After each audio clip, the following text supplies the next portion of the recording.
तो दोस्तों आज हम फिर से आपके लिए लेकर आए हैं देश दुनिया की सभी ताजा बड़ी खबरें। फटाफट एक एक कर विस्तार से आज आपको बताएंगे, तो वीडियो को अंत तक जरूर देखें। दोस्तों वीडियो बनाने में हमें काफी मेहनत लगी है, तो वीडियो को दिल से लाइक कर दें। जी हां दोस्तों, पहली खबर में आपको बताएंगे कि मन की बात कर बुरी तरह से फंसे प्रधानमंत्री मोदी के मन की बात का पूरे देश में जबरदस्त विरोध। प्रियंका गांधी सहित राहुल गांधी ने साधा है मन की बात पर निशाना। तो वहीं आपको बताएंगे दोस्तों कि दिल्ली में एक हफ्ते के लिए और बड़ा लॉकडाउन केजरीवाल ने किया ऐलान। तो वहीं आपको बताएंगे दोस्तों कि पाकिस्तान ने आज फिर से भारत की मदद करने की पेशकश। इमरान खान बोले वेंटिलेटर समेत जरूरी सामान भेजने के लिए पाकिस्तान है भारत को तैयार। तो वहीं आपको बताएंगे दोस्तों कि किसानों की 40 डॉक्टरों की टीम दिल्ली की सीमाओं पर किसानों को लगाएंगी कोरोना वैक्सीन। संयुक्त किसान मोर्चा ने किया ऐलान। तो वहीं आपको बताएंगे दोस्तों कि प्रियंका गांधी ने योगी आदित्यनाथ को दी धमकी, कहा अगर योगी में है दम तो मेरे ऊपर करा दे केस दर्ज। वहीं आपको बताएंगे दोस्तों कि ममता बनर्जी ने प्रधानमंत्री मोदी के मन की बात के कार्यक्रम का किया जबरदस्त विरोध। कहा अब लोगों की रुचि मोदी की मन की बात में नहीं बल्कि कोविड-19 की बात करने में है। तो सभी खबरों को आपको एक एक कर बताएंगे दोस्तों, वीडियो को लाइक कर दें। इसी बीच पर दोस्तों अगली खबर की ओर, तो प्रधानमंत्री मोदी के मन की बात का पूरे देश में जबरदस्त विरोध। राहुल गांधी ममता ने भी साधा निशाना। जी हां दोस्तों, आपको बता दें ये बड़ी खबर सामने निकल कर आई दोस्तों कि देश में कोरोना वायरस बहुत तेजी से फैल रहा है। कोरोना मरीजों की संख्या इतनी ज्यादा हो गई है कि इलाज के लिए अस्पतालों में जगह नहीं मिल रही है। इस बीच प्रधानमंत्री मोदी ने मन की बात के कार्यक्रम का आयोजन किया और देश को संबोधित किया। वहीं आपको बता दें कि प्रधानमंत्री मोदी के मन की बात के कार्यक्रम का पूरे देश की जनता ने जबरदस्त विरोध किया है और मोदी पर निशाना साधते हुए लोगों ने कहा है कि अब प्रधानमंत्री मोदी के मन की बात लोग नहीं सुनना चाहते बल्कि लोग कोरोना वैक्सीन और लॉकडाउन सहित अन्य बातों को सुनना चाहते हैं। आगे राहुल गांधी ने भी प्रधानमंत्री मोदी के मन की बात के कार्यक्रम पर निशाना साधते हुए बड़ा बयान दिया है। राहुल गांधी ने अपनी पार्टी के कार्यकर्ताओं से राजनीतिक काम छोड़कर लोगों की मदद करने की अपील की है। राहुल गांधी ने ट्विटर पर लिखा है कि मोदी सरकार का सिस्टम फेल है, इसलिए जनहित की बात प्रधानमंत्री मोदी को करना जरूरी है। अब देश की जनता प्रधानमंत्री मोदी की बात नहीं सुनना चाहती बल्कि मोदी को अब देश की जनता के मन की बात सुनना चाहिए। राहुल गांधी ने कहा कि कांग्रेस के जितने भी कार्यकर्ता हैं वह सभी कोरोना वायरस में लोगों की मदद करें और प्रधानमंत्री मोदी का विरोध करें। तो ये बड़ी अपडेट आ रही दोस्तों कि प्रधानमंत्री मोदी के मन की बात के कार्यक्रम का पूरे देश में जबरदस्त विरोध हुआ है। इसी बीच पर दोस्तों अगली खबर की ओर, तो दिल्ली में एक हफ्ते के लिए और बड़ा लॉकडाउन केजरीवाल ने किया ऐलान। जी हां दोस्तों, आपको बता दें कि दिल्ली में कोरोना के बढ़ते मामलों के बीच मुख्यमंत्री अरविंद केजरीवाल ने राजधानी दिल्ली में एक हफ्ते के लिए लॉकडाउन बढ़ा दिया है। मुख्यमंत्री अरविंद केजरीवाल ने कहा है कि लॉकडाउन 3 मई तक सुबह 5 बजे तक बढ़ाया जा रहा है। आगे केजरीवाल ने कहा है कि सबका मत है कि लॉकडाउन बढ़ाना चाहिए। सीएम ने कहा है कि कोरोना से निपटने के लिए यही आखिरी हथियार है। अभी भी कोरोना का कहर दिल्ली में जारी है, ये कम नहीं हो रहा है। दिल्ली के सीएम ने कहा है कि राजधानी में ऑक्सीजन की काफी किल्लत हो रही है। उन्होंने कहा है कि दिल्ली के लिए 490 टन अलॉट है, लेकिन अभी तक मोदी सरकार ने इस ऑक्सीजन के कोटों को पूरा नहीं किया है। तो आपको बता दें कि केजरीवाल ने एक हफ्ते के लिए लॉकडाउन बढ़ा दिया है। अब 3 मई तक दिल्ली में लॉकडाउन जारी रहेगा। इसी बीच पर दोस्तों अगली खबर की ओर, तो भारत की मदद करने के लिए तैयार हुआ पाकिस्तान। इमरान खान बोले वेंटिलेटर समेत जरूरी सामान भेजने को हूं तैयार। जी हां दोस्तों, आपको बता दें कि पाकिस्तान ने खुद के देश में बढ़ते कोरोना संकट को छोड़ अब भारत की मदद करने की पेशकश की है। पाकिस्तान के विदेश मंत्रालय ने एक बयान जारी कर कहा है कि वे भारत को वेंटिलेटर, डिजिटल एक्सरे मशीन और पीपीई किट समेत कई जरूरी सामानों को निर्यात करने के लिए तैयार है। कुछ दिन पहले इमरान खान ने भी ट्वीट कर भारत में कोरोना को लेकर एकजुटता दिखाई थी। पाकिस्तान के विदेश मंत्रालय ने कहा है कि हमारी तरफ से कोविड-19 की मौजूदा लहर के मद्देनजर भारत के लोग के साथ एकजुटता के भाव से कोरोना के खिलाफ जंग में इस्तेमाल होने वाली कुछ खास सामग्रियों को भेजने के लिए हम तैयार हैं। बयान में यह भी कहा गया है कि दोनों देश वैश्विक महामारी के कारण उभरी चुनौतियों से निपटने के लिए आगे आएंगे और दोनों देश मिलकर कोरोना को हराएंगे। तो ये बड़ी अपडेट आई दोस्तों कि पाकिस्तान भारत की मदद करने के लिए तैयार है। इसी बीच पर दोस्तों अगली खबर की ओर, तो महाराष्ट्र सरकार ने किया ऐलान, 18 से 45 साल के सभी लोगों को महाराष्ट्र में लगेगी फ्री में कोरोना वैक्सीन। जी हां दोस्तों, आपको बता दें कि उत्तर प्रदेश, पश्चिम बंगाल, उत्तराखंड के बाद अब महाराष्ट्र के लोगों को भी मुफ्त में कोरोना वैक्सीन दी जाएगी।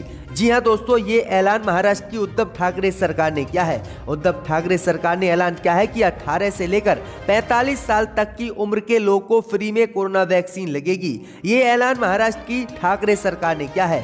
1 मई से 18 साल से ऊपर के लोगों को भी वैक्सीन देने का अभियान महाराष्ट्र की सरकार ने शुरू करने का ऐलान किया है और 28 अप्रैल से ऑनलाइन रजिस्टर महाराष्ट्र में शुरू होंगे। जिस किसी भी व्यक्ति को कोरोना की वैक्सीन फ्री में लगवानी है तो वह 28 अप्रैल से महाराष्ट्र में अपना रजिस्ट्रेशन करवा सकता है और उसे फ्री में कोरोना वैक्सीन लगाई जाएगी। इसी बीच पर दोस्तों अगली खबर की ओर, तो दिल्ली के बॉर्डरों पर डॉक्टरों की 40 टीमें किसानों को लगाएंगी कोरोना वैक्सीन और करेंगी कोरोना की जांच। जी दोस्तों, आपको बता दें बड़ी खबर सामने निकल कर आई दोस्तों कि दिल्ली सहित पूरे देश में कोरोना की रफ्तार बहुत तेज है और दिल्ली में कोरोना से हालात लगातार बिगड़ रहे हैं। इस बीच खबर सामने निकल कर आई दोस्तों कि केंद्र की मोदी सरकार सहित हरियाणा सरकार ने ऐलान किया था कि जो दिल्ली और हरियाणा की सीमाओं पर किसान बैठे हुए हैं उनको कोरोना वैक्सीन लगाई जाएगी और उनकी जांच की जाएगी। लेकिन किसानों ने ये सभी काम करने से साफ इनकार कर दिया था।